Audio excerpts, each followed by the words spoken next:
ફરી સુરતની એક સ્કૂલની દાદાગીરી સામે આવી છે। સુરતમાં આવેલી એલપી સવાણી સ્કૂલમાં ફી મુદ્દે વાલીઓનો હોબાળો સામે આવ્યો। ફી મામલે વાલીઓ સ્કૂલમાં રજૂઆત કરવા પહોંચ્યા હતા ત્યારે સંચાલકો દૂર ભાગ્યા અને વાલીઓને ગેટની અંદર પ્રવેશ ન અપાતા હોબાળો મચી ગયો।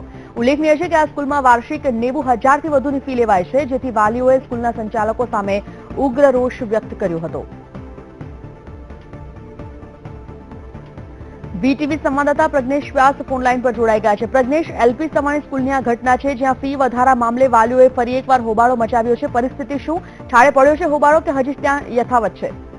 જી બિલકુલ, આજે સુરત એલપી સવાણી સ્કૂલ ખાતે વાલીઓ આજે સવારે મોટી સંખ્યામાં પહોંચી ગયા હતા અને તે લોકોની જે ડિમાન્ડ હતી કે અત્યાર સુધી સ્કૂલ એમની પાસેથી 90,000 જેટલી સરેરાશ ફી વસૂલતી હતી, તેની સામે આજે ફી અધિનિયમ આવ્યો, તેની ફી ખૂબ જ ઓછી હોવાના કારણે એ લોકોની ઈચ્છા એ જ હતી કે ભાઈ આ અમારી માંગ સાંભળી અને ફી ઓછી કરવામાં આવે, પરંતુ કોઈ સંચાલકો તેમને મળ્યા નહીં હતા અને બપોરે રજૂઆત કરીને તે લોકો નીકળી ગયા હતા, પરંતુ સંચાલકો નહીં મળવાના કારણે તે લોકો નિરાશ થયા હતા। પરંતુ તે લોકો એક સંગઠન બનાવીને આગામી દિવસોમાં ફરી એલપી સવાણી ખાતે જઈને પોતાની માંગ રજૂ કરશે। જી, આભાર માહિતી માટે।